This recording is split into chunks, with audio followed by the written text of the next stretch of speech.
picking up from the Okoli stuff. Yeah. I mean, what do you make to that? I mean, I can't. I'm sorry, irrespective of whether J.R. Pattaya mentioned it, I can't take the Bridgerweight division particularly seriously in terms of him being a two-belt world champion. He's gone straight in at number 5 as a WBC, which I think is laughable. Because he won the WBC Bridgerweight title. Am I wrong, Sam? No, that's just. I think that's just the WBC rules. I mean, is it because should it happen? Probably, who knows? Yeah. I don't know. Listen, it's not something. It was because he knocked out Lucas Rozansky in that first round out in Poland. We was out there, actually. Yeah. He looked much better. But there were 5 better fighters in the heavyweight division. Well, you've got Fabio Wardley in at 7. Lucas Rozansky is not very good Joshua's as well, in by at the 6. way. Yeah. Fabio Wardley's in at 7. You know, and you look at that and you go, they've whacked him straight in at number 5. He's actually calling out Zhale Zhang, who's in at number 4. Yeah, so he doesn't want to be playing around with, like, having these sort of build-up fights. He was on with you on the weekend, wasn't he, on talkSPORT? Yeah, absolutely, yeah. Yeah, and he was talking about they're the fights that he wants. He wants the big names. When you close your eyes, right, I mean, I like Lawrence, right, and I've followed his career, and some of the fights that we've seen him in have been uninspiring.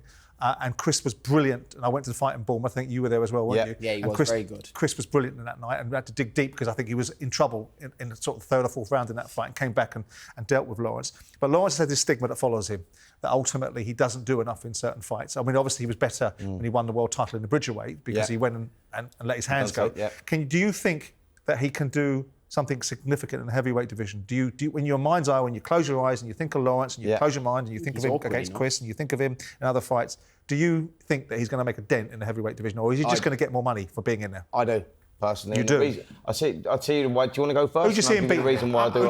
I can say first, because I've watched him spar so many rounds, and when Lawrence is sparring at a comfortable weight, I honestly do think, and I'm not making excuses for Lawrence. I've got nothing. I'm not managing him. I've got no allegiance to Lawrence Okoli, but I do think he's zapped of energy when he's boiling his frame down. He's a massive man, Lawrence Okoli. Right. He's huge. When he used to spar Joe Joyce, I just think, he's going to be a hard man to beat. And I do think as he's got older, it's all caught up to him. I do think he can cause problems in the heavyweight division because he can crack. So you see him in meaningful fights. You see him beat Zhale Zhang or an Ajak Kabayel or a Bakoli or any of those guys? Listen, only time will tell that as the hardest man in the world to beat. Yeah, but hold on. Only time will tell that as in when we see him competing at heavyweight. And I'm with you on that. And that's why I wanted you to go first on him because I think Lawrence Okoli was dead at cruiserweight. He couldn't make the weight, 6'5", big frame. He's much better when you see him sparring. I'm just basing my opinion on what I've seen physically. When he holds his own, like, listen,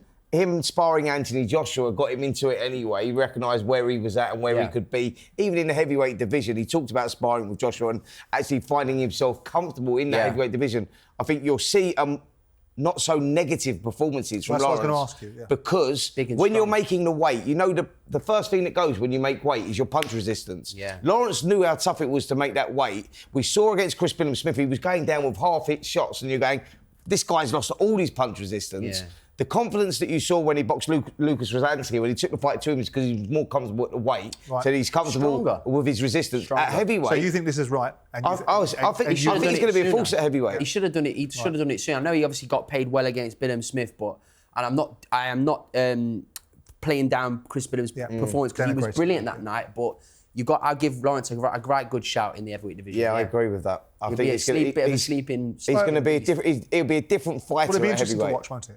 Yeah. Whether he should have gone in at number 5 in the WBC is a kind of completely different argument, isn't it? It's interesting though that he's the one that's calling out Zhale Zhang. Give me Martin Bakoli. Give me like any of the big names. Put me in there, and that's not because he's cashing out. I think he truly believes that he wants to make his mark, and he's not like, oh, let me fight a.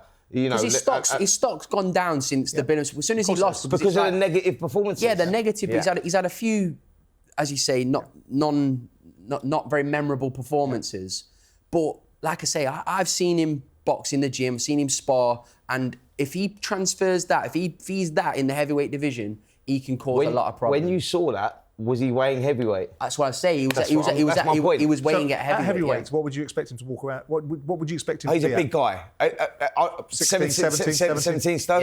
Yeah. Genuinely big. Yeah, absolutely. Like Simon, he boiled that kid, boils himself down like you wouldn't believe. Simon. Outside of making weight, you look at him. You go, he's a fully fledged heavyweight. To me, I know he's got a big wingspan and he's very lanky. I didn't look at the physicality of him being in the same sort of weight not like perspective Wilder, as like, Joshua, because you're like talking about that, aren't you? You're talking Deontay about Wilder, him where going you to look at it 17 and think stone. Deontay Wilder can make cruiserweight. Like, Yeah. you look No, at he's- Lawrence he hasn't got much- outside of he's things much and think, bigger. how on earth do you make cruiserweight? Like, he's huge. And I think that played a part in his negative performances because he was Yes. his toughest fight was the scales as opposed to the opponent. Yeah, I agree. And that is true. And I think that's why we may see a different way. now, Only time will tell. But now his runway is clear.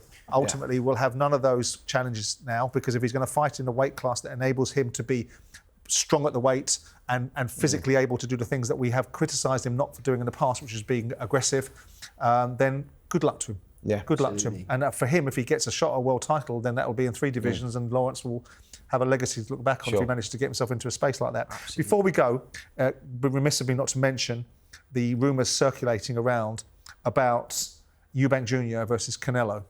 I mean, Ben Shalom will be all over this like a bad suit.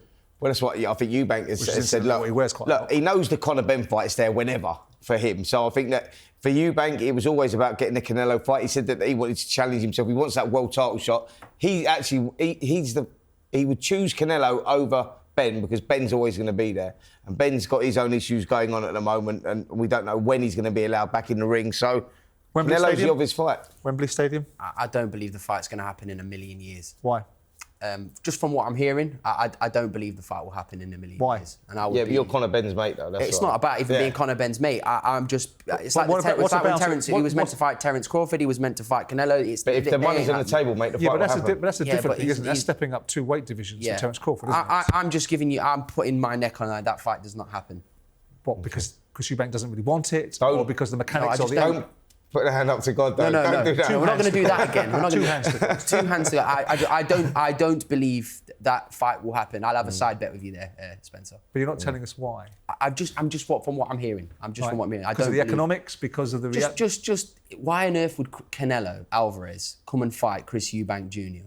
Because he wants to fight Britain. Okay. So Eubank Jr. is a big name in Britain. I agree he is, but I just don't think that. I don't. Because he wants to avoid Interesting. fighting Benavides. Maybe, Well, absolutely. maybe that's the fight I want to see. I want to Yeah, see. but I want to everybody see wants to Conor see that, Benn, exactly. Conor Benn against Eubank, and I want to see Canelo fight David Benavides. Is it the right fight for Chris Eubank, though? Just out of curiosity. Absolutely. It's a fight. What, because you want Conor Benn in there with him? Yeah. He makes Conor Benn triple remembers a what he welterweight. earns against Conor Benn, against a welterweight rather than Canelo Alvarez. They've already offered Eubank Jr. that fight and he turned it down. Yeah, But surely for you, hang on, you with your vested It's interest. about legacy. Yeah, but It's no, about- if but it's a- they hold on a turned minute, it down it's because about legacy. They Hang on, you with offered your him the vested fight with interest, 4 right? weeks preparation. Legacy of what? Pardon? Are you suggesting there's more legacy for Chris Eubank to fight Conor Benn? No, you didn't hear. I said if it was about legacy for Chris Eubank Jr., he'd have already boxed Canelo. No, because he only had 4 weeks preparation. He wanted to go in with the right preparation.